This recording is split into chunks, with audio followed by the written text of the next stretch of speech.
पढ़ो, लिखा है दीवारों पर मेहनत कश का नारा। पढ़ो, पोस्टर क्या कहता है वो भी दोस्त तुम्हारा। पढ़ो, अगर अंधविश्वास से पाना है छुटकारा। पढ़ो, किताबें क्या कहती है ये सारा संसार तुम्हारा। नमस्कार आप सभी को, मैं हरियाणा से अंजलि जांगला, NYP कोड 1023। आज आप सबके समक्ष नई शिक्षा नीति 2020 के उपलक्ष्य में अपने विचार विमर्श रखना चाहती हूँ। तो आइए हम जानते हैं कि नई शिक्षा नीति 2020 है क्या। इसमें सबसे पहले जो 10+2 फॉर्मेट था उसे बदलकर 5+3+3+4 फॉर्मेट कर दिया गया है। तो आइए जानते हैं 5+3+3+4 फॉर्मेट होता क्या है। इसमें 5 का अर्थ है कि जो 3 साल से लेकर 8 साल तक जितने भी विद्यार्थी हैं या फिर बच्चे हैं उन्हें 3 साल तक प्री स्कूल में रखा जाएगा। उसके अंतिम 2 वर्ष में उन्हें कक्षा प्रथम व द्वितीय की पढ़ाई करवाई जाएगी। और 3 का अर्थ है कि जो विद्यार्थी 8 साल से लेकर 11 साल के बीच में हैं या फिर जो बच्चे 8 से लेकर 11 वर्ष के हैं उन्हें कक्षा तीसरी से 5वीं के बीच में पढ़ाया जाएगा।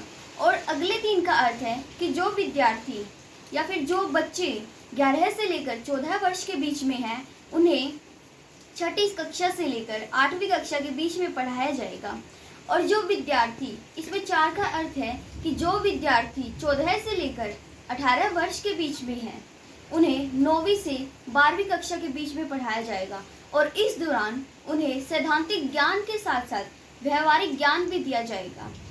पहले ही होता था कि जो बोर्ड परीक्षा है वो वर्ष में एक बार होती थी, परंतु अब ऐसा नहीं है। नई शिक्षा नीति में सेमेस्टर सिस्टम के तहत एक वर्ष में 2 बार परीक्षा हुआ करेंगी और दोनों के परिणाम को मिलाकर अंतिम परिणाम तैयार किया जाएगा। और पहले ये होता था कि अगर कोई विद्यार्थी स्नातक डिग्री को बीच में छोड़कर चला जाता था तो उसका कोई महत्व नहीं था, परंतु अब ऐसा नहीं है। नई शिक्षा नीति के तहत अगर कोई विद्यार्थी 1 वर्ष के बाद स्नातक डिग्री छोड़कर जाता है तो उसे सर्टिफिकेट मिलेगा। अगर कोई 2 वर्ष के बाद जाता है तो उसे डिप्लोमा मिलेगा। अगर कोई डिग्री पूरी करके जाता है तो उसे बैचलर्स डिग्री मिलेगी। ये थी हमारी नई शिक्षा नीति 2020। तो आइए जानते हैं कि क्या सच में ये जो नीति है हमारे देश को बदल पाएगी।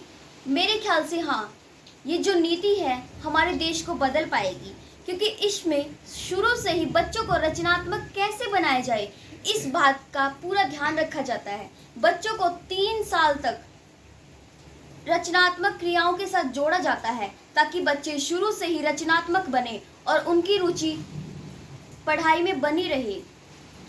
और 9वीं और 12वीं के दौरान बच्चों को सैद्धांतिक ज्ञान के साथ साथ व्यवहारिक ज्ञान दिया जाता है।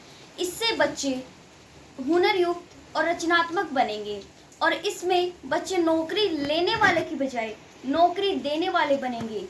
इससे क्या होगा कि वो अपना व्यवसाय शुरू करेंगे और लोगों को रोजगार देंगे तो हमारे देश की जो सबसे बड़ी समस्या है बेरोजगारी की वो खत्म हो जाएगी, या फिर ये कह सकते हैं कि वो कम हो जाएगी। और जब बेरोजगारी नहीं रहेगी, रोजगार बढ़ेगा तो हमारे देश की राष्ट्रीय आय भी बढ़ेगी। अगर राष्ट्रीय आय बढ़ेगी तो हमारे देश की सकल घरेलू उत्पाद भी बढ़ेगा। अगर सकल घरेलू उत्पाद बढ़ेगा तो निश्चित रूप से ही हमारा जो देश है वो विकसित होगा। धन्यवाद।